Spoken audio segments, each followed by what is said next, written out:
Hi friends, இன்றைக்கி நம்ம மணப்பெண் சமையலில் விநாயகர் சதுர்த்தி ஸ்பெஷல் தான் பண்ண போகிறோம் ஃப்ரெண்ட்ஸ். 2 பிரசாத வகை பண்ண போகிறோம். ஒன்று பார்த்திங்கன்னா சுண்டல் செய்ய போகிறோம், இன்னொன்று பார்த்திங்கன்னா நெய்வேத்திய பிரசாதம். இது பார்த்திங்கன்னா கணபதிக்கு வந்து ரொம்ப ஸ்பெஷலான ஒரு பிரசாதம் ஃப்ரெண்ட்ஸ். வாங்க சேனலுக்குள்ளே போகலாம்.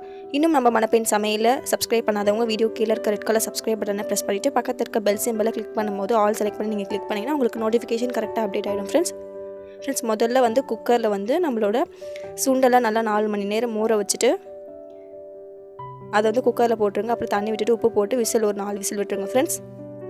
அடுத்து கேரட் துருவி எடுத்துக்கலாம். சுண்டலுக்கு கடாய் வச்சுக்கோங்க. அதில் 1 ஸ்பூன் அளவுக்கு எண்ணெய் விட்டுருக்கேன். கடுகு உளுத்தம் பருப்பு ஆட் பண்ணிக்கோங்க. அடுத்து பச்சை மிளகாய், அடுத்து பார்த்தீங்கன்னா காஞ்ச மிளகாய் போட்டு நல்லா ஃப்ரை பண்ணிவிட்டு இஞ்சி துருவி போட்டுக்கோங்க. உங்கள் சுண்டல் வந்து ரொம்ப டேஸ்ட்டாக இருக்கும். இதுதான் சுண்டலுக்கான முக்கியமான டிப் வந்து இஞ்சி துருவல். அப்புறம் கருவேப்பிலை போட்டுக்கோங்க ஃப்ரெண்ட்ஸ். இந்த சுண்டலுக்கு பார்த்தீங்கன்னா வெங்காயம் போடக்கூடாது, ஏன்னா சாமி கும்பிட்றதுனால வெங்காயம் போட்டு தாளிக்க மாட்டாங்க ஃப்ரெண்ட்ஸ். அடுத்து வந்து கேரட் துருவல் வந்து ஆட் பண்ணிக்கலாம்.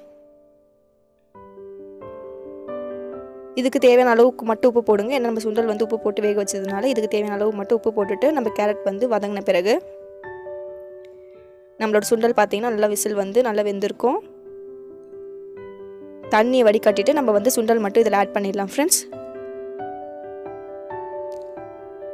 ஆட் பண்ணிவிட்டு நல்லா கேரட்டும் நம்மளோட சுண்டலையும் நல்லா வந்து மிக்ஸ் பண்ணிவிட்டிங்கன்னா உங்களுக்கு மசாலா நல்லா வந்து மிக்ஸ் ஆகிடும் ஃப்ரெண்ட்ஸ். இப்போ பார்த்திங்கன்னா நம்ம தேங்காய் துருவல் வந்து துருவி வச்சுருக்கோம். அதை வந்து கடைசியாக இறக்கும் போது போட்டுட்டு ஒரு பரட்டுங்க ஃப்ரெண்ட்ஸ்.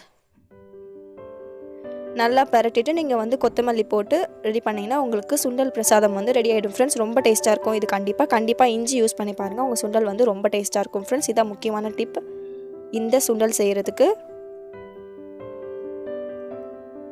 அடுத்து நம்ம என்ன செய்ய போகிறோம்னா ஃப்ரெண்ட்ஸ், அடுத்து வந்து நெய்வேத்திய பிரசாதம் பண்ண போகிறோம். அதுக்கு தேவையான பொருட்கள் முந்திரி, பாதாம், கொப்பரை தேங்காய், பேரிச்சம்பழம், கற்கண்டு, நெல் பொரி, அவல், இது எல்லாமே நமக்கு தேவைப்படும் ஃப்ரெண்ட்ஸ். முதல்ல ஒரு பவுலில் என்ன பண்ண போகிறோம்னா நெற்பொரி வந்து போட போகிறோம். நெல்லில் பொரிச்ச பொரி ஃப்ரெண்ட்ஸ். இதுதான் ஆட் பண்ணணும் பிள்ளையாருக்கு. அடுத்து பார்த்தீங்கன்னா கற்கண்டு ஆட் பண்ணிக்கலாம்.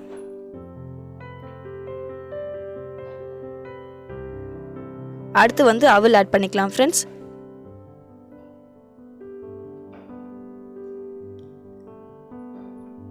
அடுத்து 4 முந்திரி ஆட் பண்ணிக்கிறேன். அடுத்து 4 பாதாம் ஆட் பண்ணிக்கிறேன்.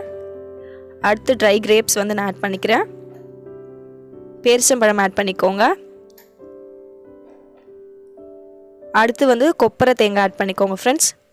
நல்லா பொடியை நறுக்கி ஆட் பண்ணிக்கோங்க. தேன், கடைசியாக வந்து தேன் வந்து ஊற்றி நல்லா மிக்ஸ் பண்ணிங்கன்னா உங்களுக்கு வந்து நெய்வேத்திய பிரசாதம் ரெடி ஆகிடும் ஃப்ரெண்ட்ஸ். இது பார்த்தீங்கன்னா கணபதி ஹோமம் எல்லாத்துக்குமே, கணபதி ஸ்பெஷல் எல்லாத்துக்குமே வந்து இதை வச்சு படைப்பாங்க ஃப்ரெண்ட்ஸ். இதை சாப்பிடும்போது நீங்கள் என்ன பண்ண போகிறீங்கன்னா பாலில் வந்து ஊற்றி ஊற வச்சு சாப்பிட்டிங்கன்னா ரொம்ப டேஸ்ட்டாக இருக்கும் ஃப்ரெண்ட்ஸ். ஓகே ஃப்ரெண்ட்ஸ், கண்டிப்பாக இதை ட்ரை பண்ணி பார்த்து உங்கள் பிள்ளையாரை வச்சு வழிபடுங்க friends. Bye friends. Happy Vinayagar Chaturthi friends.